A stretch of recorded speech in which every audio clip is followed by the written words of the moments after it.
Welcome, everybody, to another episode of Change Agent Radio. I have today an awesome guest, a good friend, and someone who is extremely talented, like a female Bo Jackson or Michael Jordan, right? She's a high-performing professional and entrepreneur that has made the change from being a successful real estate agent to a successful mortgage broker, and she has a story to share. So I have Danielle Damianov with us today with Guaranteed Rate, and we're going to talk about how to be successful as a real estate agent, where Danielle came from, and how to use those strengths. Welcome, Danielle. Thank you, Jay. Thank you so much for having me. I'm looking forward to it. Awesome. Well, yeah, we are so excited to have you. So let's dig right in. And, I want to ask you some questions so that the listeners can relate to where you came from and what has shaped your life. If there's any of the critical moments in your childhood or your teenage years or even in college that you can attribute to a big course direction of your success, what would that be? Okay. So I don't know if it's really a course direction, but I grew up in Massachusetts, small town in Western Mass, and my parents owned restaurants. They had about 5 or 6 restaurants, and so I really grew up working in the restaurants from a really young age. I can remember, being maybe 8 or 9 and bussing tables and just always there and always, watching my parents get their hustle on and always be working. And so I can say I'm definitely a workaholic, which is not always the best thing. But I think that, growing up like that and always seeing them work and they didn't come from anything. In fact, they came from really nothing. And they built a really successful business just through hard work. And so being able to witness that and experience it, but also get in there and getting my hands dirty and working with them, really helped me be who I am today. In high school, the summers in high school, 6 o'clock in the morning, they owned a deli and I was there, 5:30 because we opened at 6, opening up the deli for them. So I really, had to, I learned a lot just from being persistent and their hard work and their hustle. I love that. Get your hustle on. That's awesome. Hey, where in Western Massachusetts? I went to school at UMass Amherst. Oh, I'm from Pittsfield. Oh, boy. Yep. I dated a girl from Pittsfield. Yes.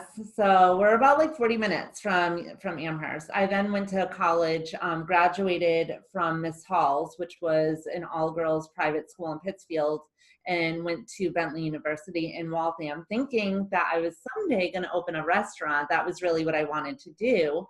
And I ended up getting my management degree at Bentley and then moving to Florida. So. And what age did you move to Florida? Right after college. Actually, I graduated. It was funny. It was I'm very sporadic. That's one of the things that you'll learn about me. And it was a rainy day in July. It was the 4th of July, and a good friend of mine called me and she's like, I'm living in Clearwater. Come visit me. And I was on a plane 2 days later. And when I got to Clearwater, I said, I am moving to Florida. Called my parents, and of course I had just graduated college, so I had no money. And I said, I need money because I'm moving to Tampa. And they were just like, no, you're not, blah, blah, blah. And they ended up giving me money, my first, last, and security. And that was in July. I moved at the end of August to Tampa. Wire me some of that hustle money.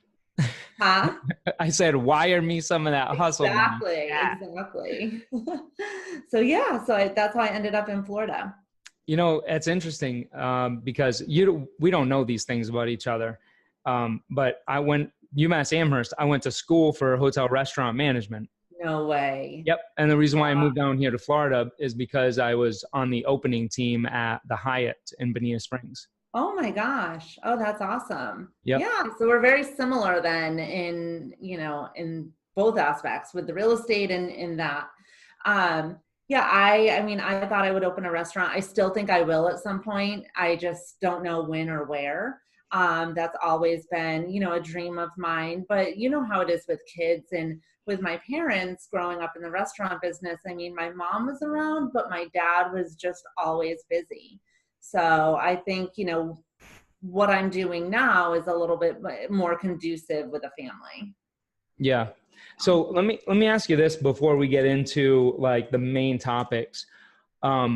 Because I'm curious, what does that work balance look like? And like, what's your honest perspective on if you're really thrilled with that, or if there's areas that you want to improve with that? Because I can tell you for me, I always want to improve being able to spend more time with my kids and with my wife.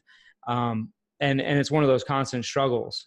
Yeah, it's a huge struggle. And, you know, it's hard because sometimes I think, okay, well, you know, I need a daily balance where, you know, I spend a certain amount of time with my family and a certain amount of time working.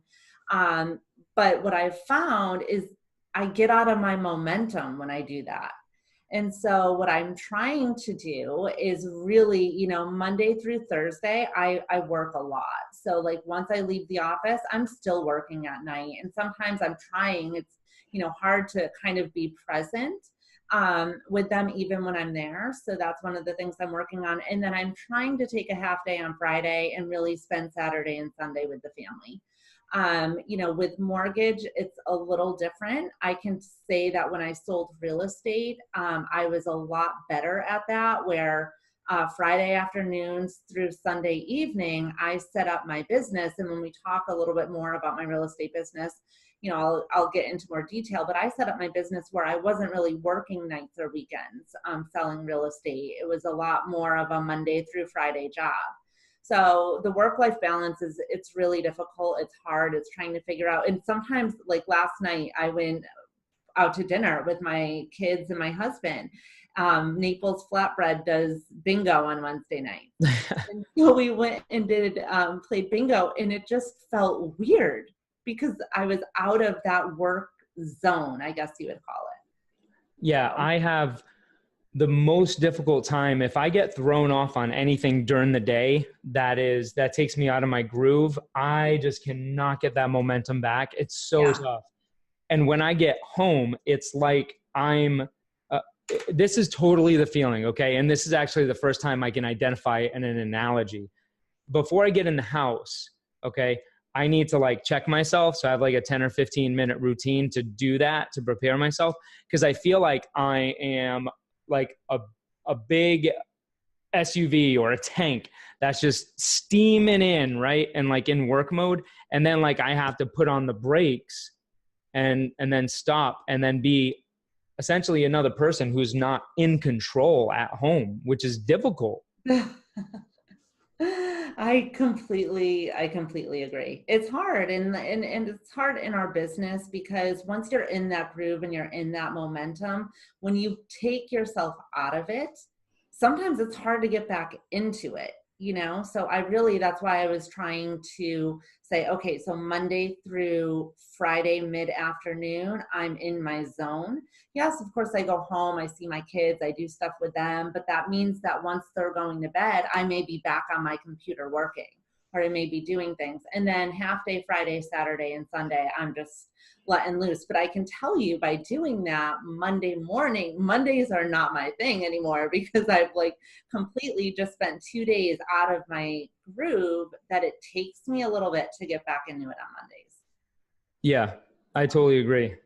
Okay, let's do this then. Why don't we get into the real estate side first? And the first question I want to ask you is, how many years in real estate and how did you segue into the business and what was that like for you? Okay. So when I moved from Tampa move from Massachusetts to Tampa, I went right away into mortgage. So I was in mortgage. I was a mortgage broker in Tampa from 2001 until 2004.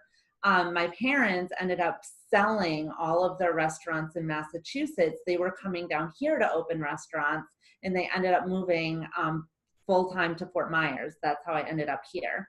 So when we moved to Fort Myers, I actually had my real estate sales license, but I was not doing any real estate. I was still only doing mortgage.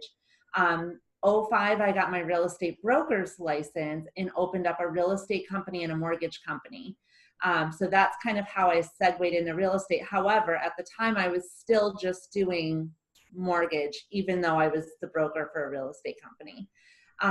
When the market crashed in 2008, I said, okay, people are still buying, but a lot of them were investors, cash buyers. And I, at that point, said, I'm going full-time into real estate. So I spent the next 8 years, so 2008 until 2016, as a full-time realtor.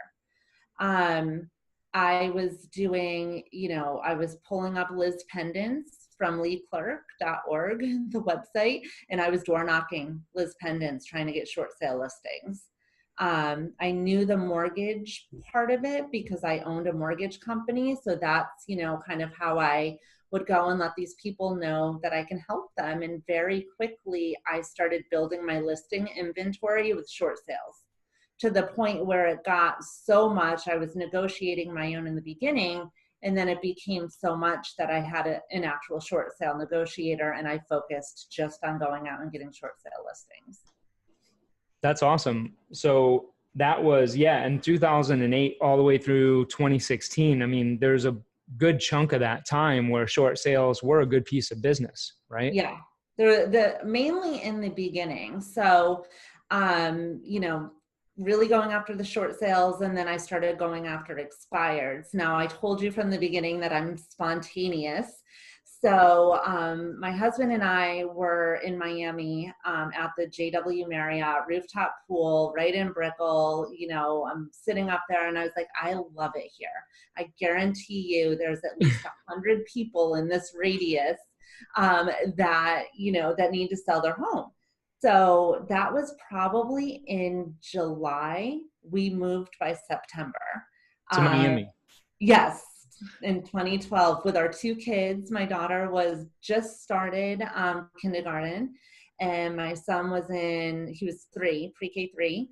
And we went over there. We got an apartment. I found an amazing school. It almost felt like all of the, everything was just falling into place perfectly.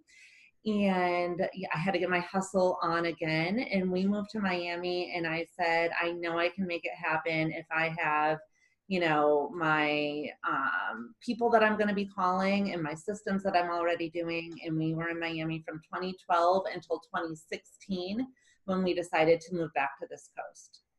So you had to start over, because even Miami being 2 hours away is a completely different market. And what kind of business did you build in 2008 to 2012? What type of production levels? Mainly listing agent. I was probably doing, I worked with a lot of investors. I want to say it was around 5 to 6 million a year, in production. And then, moving to Miami, my first year in Miami, and now I did not know how to get around. I did not know anybody. I didn't speak Spanish.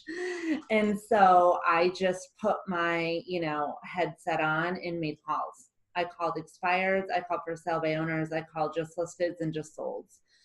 Consistently 5 days a week, 3 hours a day. It took me 30 days to get my first listing. And then after that, things kind of just started to snowball. My first year in Miami, I did $1.5 million. My second year, I did 3. My third, I did 6.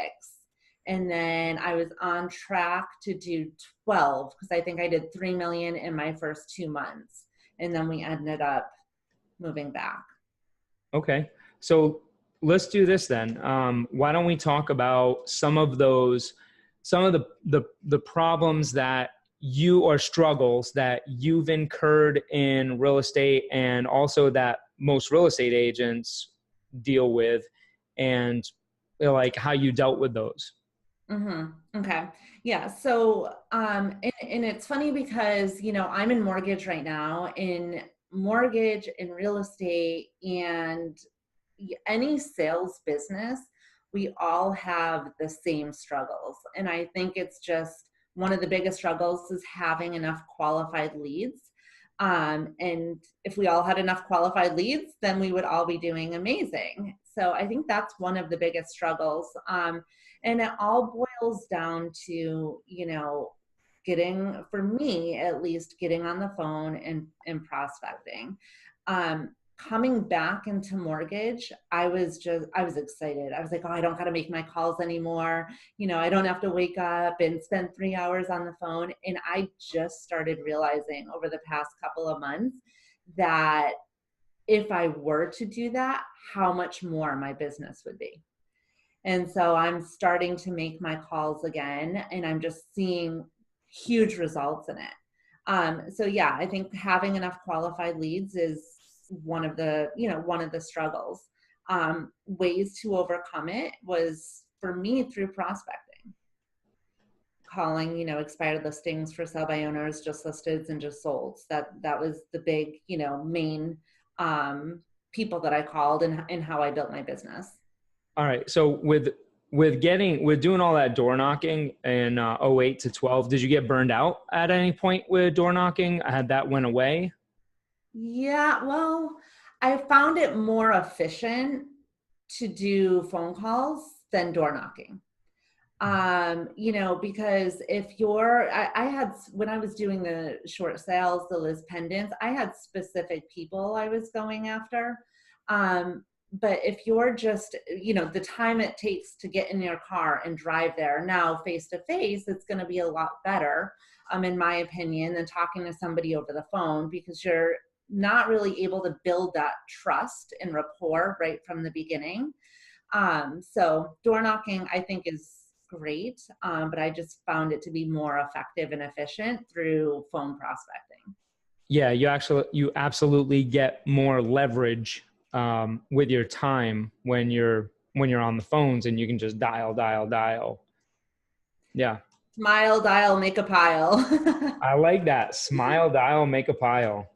Yeah, it's hard with, when you're door knocking, it's great. You have that trust and rapport, from being face to face, but yeah, it's a numbers game, right?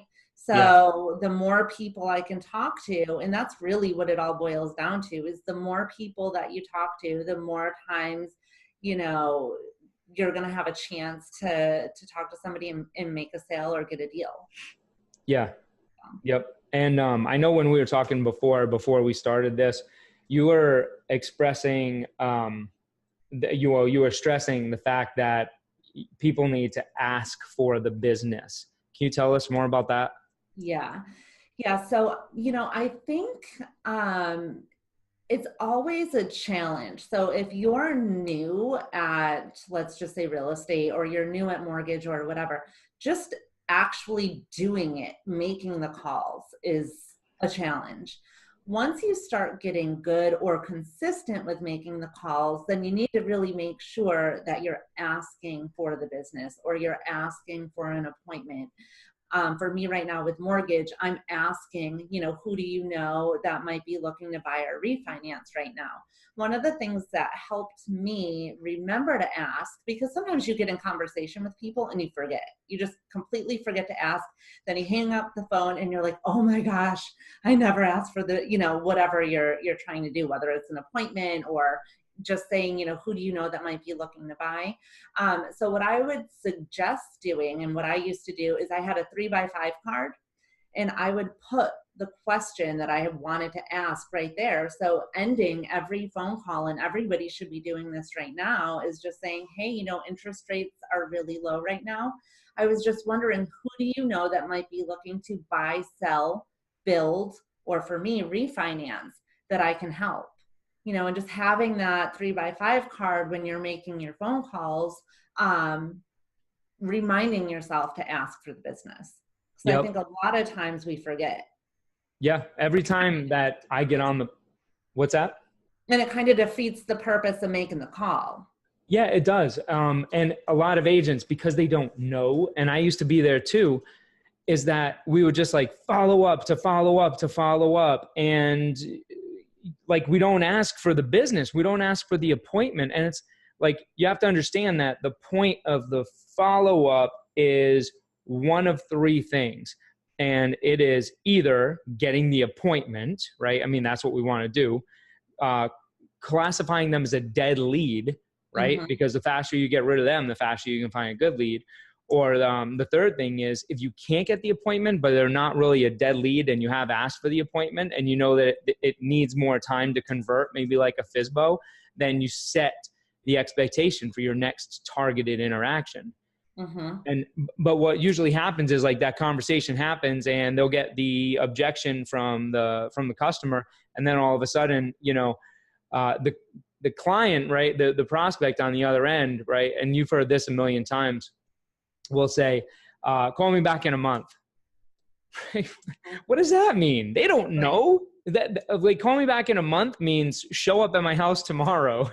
Right, exactly. Yes. It's like, I'll tell you when I'm going to follow up with you, because I know your motivation and I know what you need, because I'm the professional. Yes.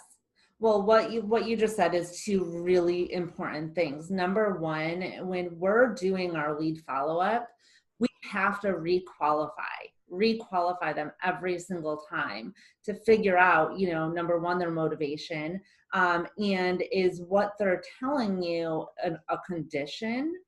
Are they not able to move for the next 4 months because they have a job transfer and they don't want to be out of their house before that job transfer? Or, so trying to figure out what really is their motivation, and you decide their motivation, not them. Because I've had so many people tell me, oh, I don't really need to sell, yet they're sick. They're in a 2-bedroom house. Their bedroom's on the 2nd floor. I was at one listing appointment with this lady, and she was actually having a bed delivered so she could sleep in her living room because she couldn't get to the 2nd floor, yet she's telling me she's not motivated, right? So we have to decide who's motivated and who's not. And a lot of people don't want to make a decision. We're there to help them make a decision. I totally agree. It's, agents don't want to be pushy or salesy, but that's not it at all. Mm-hmm. You're coming from a place of influence and motivating them to help them make the right decision, because they don't know what to say. And these are why objections are objections. I mean, how many people do you deal with that are looking to buy a house that really know what they want in a house, and and where they should be, and everything about that process? They don't know. Know. And selling a house is the same thing. It doesn't matter if you sold 10 houses over the past 20 years as a seller. I mean, this stuff changes all the time, and plus you kind of forget because you have other things going on. And it's scary. It's scary for a lot of them, and they're not really sure, what to do. And so we're really there to help. And I can tell you, I have helped more people that have told me from the beginning that they weren't, in a rush, or they didn't need to sell. And then after the sale, they were so grateful that I was able to help them get it done, because they actually really did need to sell. It's just a lot of times, and it's also trying to determine, is it a reflex no that they're telling us, or is it really that they're not, wanting to make the move? Because when you're calling people or even having a conversation with them, it's, just like going to a store. When you're going to a store to buy a black dress, and the sales clerk comes up to you and says, hey, can I help you with something? And you're like, no, I'm just looking. But you're there for that dress. Right. Yeah. And then after a little while, it's like, well, maybe this is what I'm looking for. It's the same thing with them. We're always going to get that reflex no. What happens with a lot of agents is they immediately take that reflex no as a no, and then say, okay, and maybe get off the call, instead of asking more questions to really figure out what's going on. That's a great point, because when you're shopping for that dress, if you're saying, can I help you? And the person says no, then obviously you're just asking the wrong question. Mm-hmm. Change the question. Exactly. Change the way you're asking it. Get someone, like I teach capture, compel, and convert, right? So you have to, and this because you drill the phones like I do, and you capture their attention first. And you have to, because if not, you'll get all of those objections and you'll get those hangups. But then once you do that, then you can start compelling them by asking them the questions and getting into the motivation. Then you convert to them to an appointment. Right. You know, Exactly. It's funny. A lot of times I see some of the newer agents that have a couple deals, right? And they have a couple deals and they're trying so hard to make these few deals happen. And it's almost like they're trying to convince them to do something that they're not ready to do. And my thought process is, okay, what these people need to be doing is, okay, you have a couple deals here. That's great. Make sure that you have your system to follow up with them, but go out and find more deals. And it's funny because one of the big things with me is that I don't really, when I'm trying to get up to a certain number, I have to remember that if things fall out and I'm like, oh my gosh, I'm not going to make my goal because this deal's falling out, for whatever reason. If I just were to continue getting more deals, it wouldn't matter if that deal fell out or not, right? Because I'm constantly building my pipeline. And I think a lot of people get on that roller coaster where they get deals and they get all excited. And then they start working those deals and they stop doing what got them the deals in the first place. And so then those deals either die or close. And then they're, back on that roller coaster where they have no more deals. So they run out, they try and get more deals. They do everything they're supposed to, they get the deals, and then they stop doing what got them those deals. Does that make sense? Yeah. Well, come on, everybody listening, it makes sense. It's like, look, if you don't classify yourself as a bipolar real estate agent, then like you're nuts, because this is the way that it works. You can build a consistent business, right? The successful ones have, but it's only by doing exactly what you just described. And what that also does, an awesome byproduct, is that you have a great mindset, because you don't have to be attached to the outcome. You can let go emotionally. And you know what else happens with that? People that you're working with, they see that and they don't feel the desperation that they feel from a lot of real estate agents that are untrained. Mm-hmm. Well, and that old saying that if you generate, you don't have to tolerate, right? I like that. No, I don't know that one. I'm writing that down though. You got some good stuff I'm writing down. If you generate, you don't have to tolerate, right? So you don't have to tolerate those buyers that are going to boss you around. You don't have to tolerate those buyers that will only go out with you during your daughter's, 9th birthday party, but if you don't have anybody else, then maybe you are going to take an hour and run out and do that even when you don't want to, so by generating more will give you the freedom where, you can fire a seller because they're totally, way over on their price, and it's not going to sell, and it's going to end up being another expired listing. And you say, what, I don't think it's going to work out for us. We're not, seeing eye to eye or on the same page, or I'm not able to help you. So by generating and being consistent with that. And I think that's the most important thing, is consistency in anything.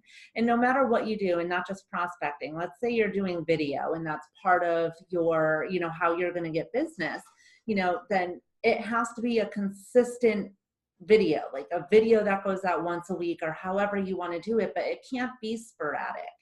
Or maybe you're going to do online ads and you're going to start putting, I don't know, ads on Craigslist or different things. It can't be sporadic. It has to be consistent. And I think that's another, place that we all fall short and we all can get better at, is consistency. Yeah. An agent had mentioned to me, I think it was just yesterday, they'd commented saying, Jay, you're really so good and so comfortable on video, which, like sometimes you feel that way, sometimes you don't. Okay. But I said, look, you should have seen me 2.5 years ago. And I showed them a video to where it took, the video was awful. It was a 2-minute video for my property management company. And it was an introduction of the property management company. It was so stiff. And I was wearing a 3-piece suit. Okay. And I was reading everything and I wasn't being myself. And it sucked. And he saw that it sucked. And I said, okay, the worst part? Do you know how many takes it took me to get there? 88. Yeah. 88 takes. That was my first video. I'm like, but I started getting consistent with it, you know, Right. and you get better. You suck at first at anything. Anything, Yeah. whether, I think it's coming up with, what is your plan going to be? I know you and I are both prospectors. So for us, that was our thing. That's how we got the business. We obviously both believe in it, but for other people, that might not be their thing. Exactly. They may have something else that's going to get them business, but whatever it is, just making sure you're consistent with it, and it will always bring more business. I think for me with prospecting, and I just saw it today, I can tell you, since this is a struggle for anybody, I in real estate was so consistent. I was on my game. Every morning 7:30 a role play, 8 to 11 prospecting. I was very, very consistent with it. It's like now with mortgage, I completely got away from that. And I've been trying for months to get back into it.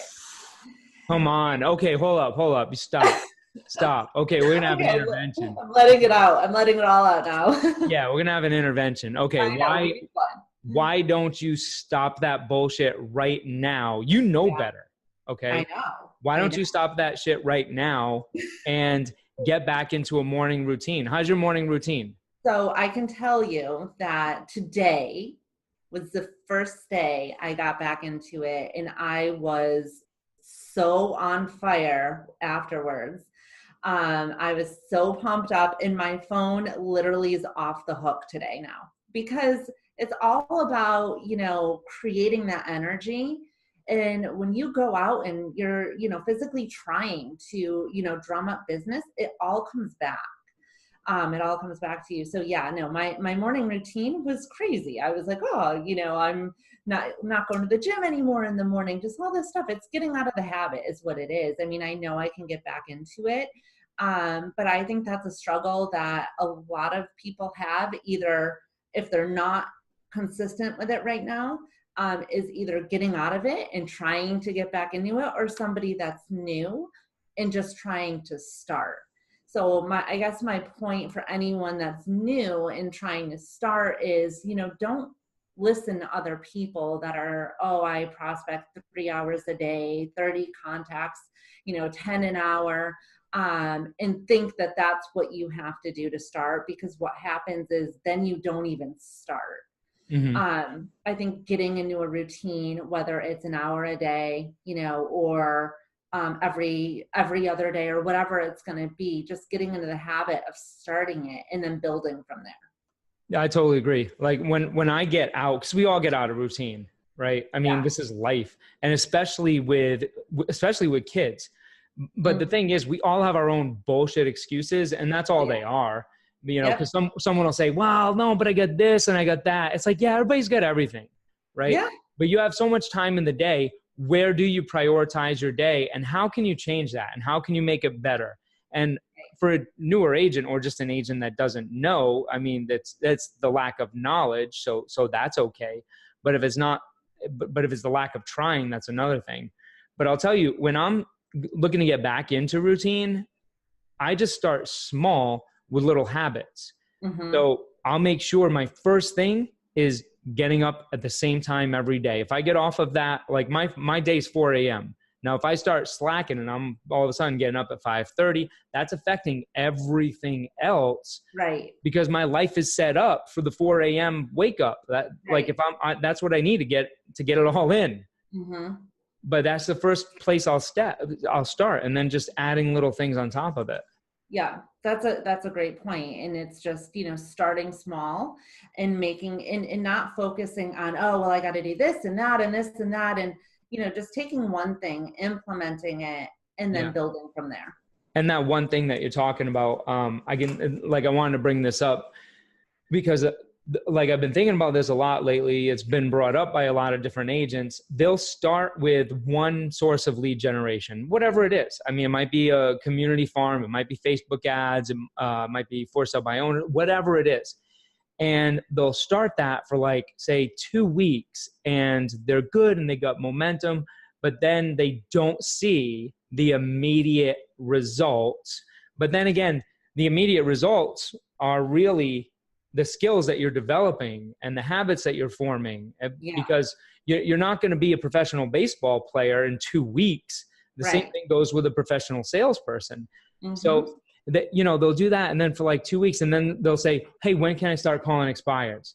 It's like, whoa, yeah, slow down, get good at this one thing first. You haven't converted one of these people yet. And now all of a sudden you want to totally start something else. How quickly do you think you're going to make money if you do that? right. Well, it's funny because and what you just said is totally accurate. But it takes years. Like, it doesn't take months. It takes years to really kind of get it down. I remember when I first started calling expireds, just making the calls was enough. So I'd be like, okay, I got a contact. I got 20 contacts. And I wasn't really asking for the appointment because I didn't want the appointment. I was just tracking my contacts. Yeah. And I was like not wanting the appointment. I was like, yeah, I've got 20 contacts and zero appointments. But the reason why, and I realized this, the reason why I really didn't want the appointments is because I was like, okay, what am I going to, I didn't have my listing presentation down.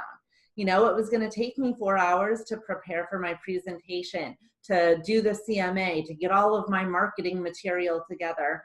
The moment I set aside time, and we talked about systems earlier, to get my listing system down, where if I got to the point where if I set an appointment, if we were I prospected you right now, got an appointment with you and set it for 2:30, I would be able to jump in my car, do a quick CMA and go on the appointment with no issues.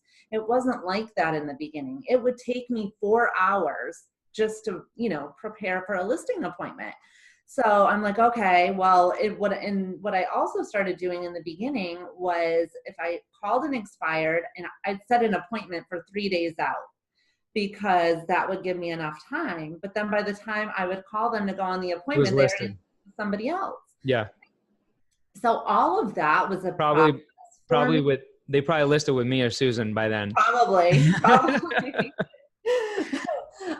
So, all of that is a process in itself, getting yourself situated to where you become that bulldog, that bulldog on the phone, and you're not going to take no for an answer because you actually want that appointment. The other thing is, when I moved to Miami, it took me 30 days of calling for 3 hours a day, 5 days a week before I got my first listing.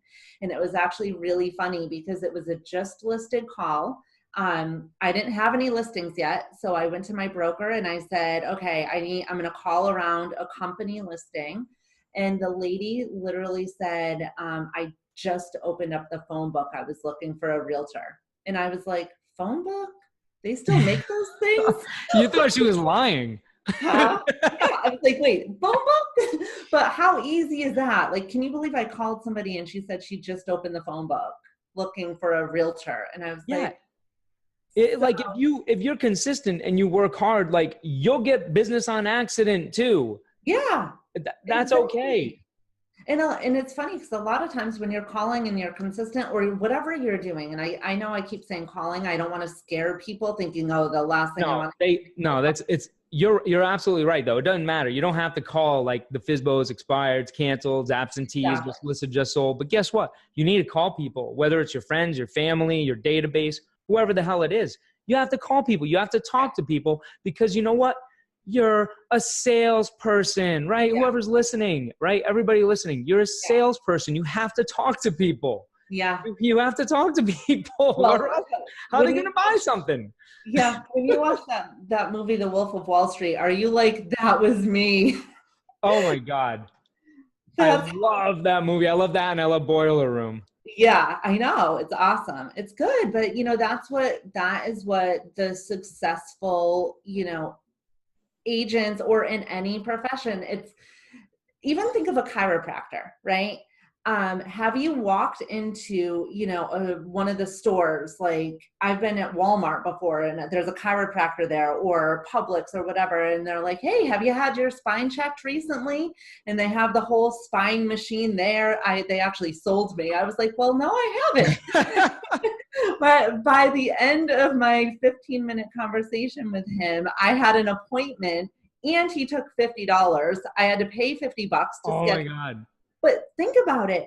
He's a prospector. Is he in Southwest Florida? Huh? Is he in Florida? No, Okay. this was me just walking into a store in Bonita and he was in there. I want to go find him and hire him. Yeah, I know, right? So it got me thinking, and I'm like, this guy's sitting here prospecting all day, like at the store. And he asked the right question too, because he asked the question that he knew the answer to. What's the odds that you've had your spine checked lately? He knows that you haven't. Right. So it's like, no, I haven't. Because you can't, it's like, well, did you know? Like, have you had headaches? Have you, so he's kind of going through the motions. And I was like, actually, I have. And before you know it, I was out of there with an appointment. He took I gave him $50. He had his little, credit card thing there.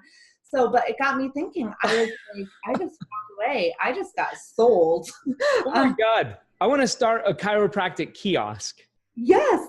And it just, you'll see it now. Now you'll go into a store and you'll see what I'm talking about. But it just makes you think. Every self-employed person, every doctor, every lawyer, every chiropractor, we all need clients, right? Yeah. And so there's only two ways to get them: work for them or pay money and get them. And a lot of people don't have enough money to spend on tons of leads. So if you don't have enough money to spend on tons of leads, then you have to work for it. Yeah, just go get them. And here's the thing about having the money to spend on leads. Unless you have independent funnels where you're not reliant upon, say, one platform like Facebook or Google Ads or YouTube or wherever it is, but you are diversified, like you were talking about before we even get on here, with different sources of business. If you don't have those independent ways of doing that, then guess what? If one of those platforms shuts down, and you're fully invested in there, then guess what? You're out. Yeah, exactly. Well, that and market shifts, right now, for example, I mean, I've talked to some agents and they're like, the expired listings are up, which is awesome. But if if the average time to sell property is, let's just say 6 months, and you're only working listings. I mean, I see listing agents that are now going to work for builders, or listing agents that are now, you have to shift with the market too. So not only do you have to diversify, but you have to watch the market and see where it's going to see what your next step is going to be. You can't have all of your eggs in one basket. So I like when you were saying before that when you first got into real estate, that you started door knocking list pendants because you had the mortgage background too. So you used your strengths and identified that, and then started working that source of business and then building from there. And I don't think that many of us are many real estate agents are able to do that, when they should be able to, just because there's just so much stuff that they have to try to figure out, you know what I mean? Like what to do. Yeah. You take your 64 hours in Florida to get your real estate license. And as long as you're not a convicted felon, and I don't know, maybe even if you are, you get your real estate license. Now, all of a sudden you can sell someone's most valuable asset with no training at all. Yeah. Yeah, exactly. Well, I think, obviously taking as many trainings, whether it's online and what you're providing, is awesome. And really being coachable, getting a coach, all of that helps tremendously. You've had a coach, right? Your whole career. Yeah. Oh yeah. And honestly, right now, I think that's part of the reason why I feel like totally out of sorts. And it was hard getting back into, the prospecting, was because for 3 years, I haven't really had a coach. And so for me, coaching is on so many levels so important. For number one, personal development. I've learned a lot about just, myself, and just grown a lot through coaching. Accountability, having accountability, being in masterminds, different things like that. So, and even for me, when I had my coaching, but I was always on YouTube watching role plays, watching people role play, thinking of different ways to say things and stuff like that. So there's a lot of free coaching out there that Yeah. Here's the problem I see with that, right? So if somebody tries to get free coaching, you have, number one, no direction of somebody to tell you that you trust, that you're invested in, Mm-hmm. of like, hey, that's not really the right thing you should be listening to or watching or Right. doing, because there's a million things that people think they can do. But if you Yeah. have somebody that you pay that knows what they're doing and you trust them, they'll tell you the right things to do. I It's, agree with you. there's, Definitely, 100%. there's so much. All right. So let's wrap it up. And why don't you let's give the takeaway for the listeners of what you really feel are the top three things, the top three things that will propel any agent that's been in the business, either brand new or 10 years, whatever, that's not making the type of money that they want, Mm-hmm. but will help them. So I think number one, it all starts with lead generation. Your day must begin with lead gen, because if it doesn't, you're not going to do it. I've had so many times where I said, oh, I got this going on in the morning, I'm going to do it in the afternoon. Chances are you're not. Yeah. So I'm going to making, work out in the afternoon. yeah, Nope. I've said that. So making sure your day starts with lead gen, and that's whatever type you're going to be doing. It doesn't have to be calls, whatever it is. Number two is being consistent with it, and making sure you're doing it every day. The third is getting your systems in place. So start to think about what systems do you need to work on.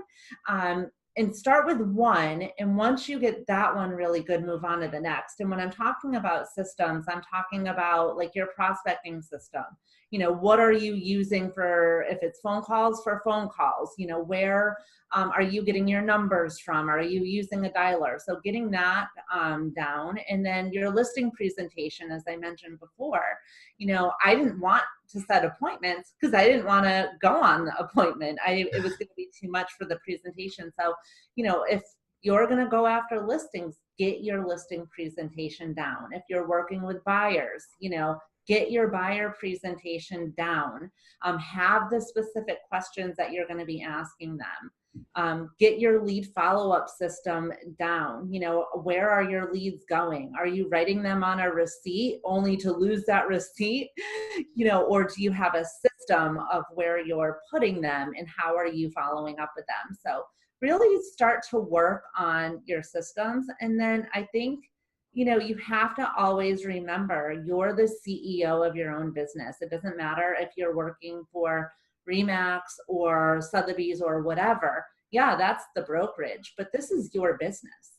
So treating it like a business, treating it like a sales business, and just, getting out there, and also, surround yourself with people doing more than you, because that's always going to help bring you up to where you want to go.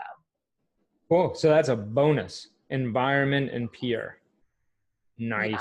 So you got 4 things there, guys. That's pretty awesome. Cool. Hey, it was great having you on, and I appreciate your time. I know that everybody listening got tons of value from that. And thanks for sharing your story. Now, if any real estate agents that are listening to this want to have a good lender right behind them, are you working with agents? Do you accept referrals? Of course. Yeah, absolutely. I mean, the agents are the majority of who I work with. My website has tons of tools, mortgage calculators, interest rates updated daily. So, and they can always reach out to me anytime. Even I have agents that call me and ask me real estate questions. Yeah. I call them asking how to write a contract. So even if they have questions on that, I'm always here to help. I think of myself more as like a resource, and want to be the resource for, whatever it is that they need. So That's awesome. I love it. You lead with value. And the website that people can get you on is lendfla.com. That's it. Yep. All right. So write that down, guys. lendfla.com if you want more of Danielle Damianov. And I will talk to you guys next time. Peace.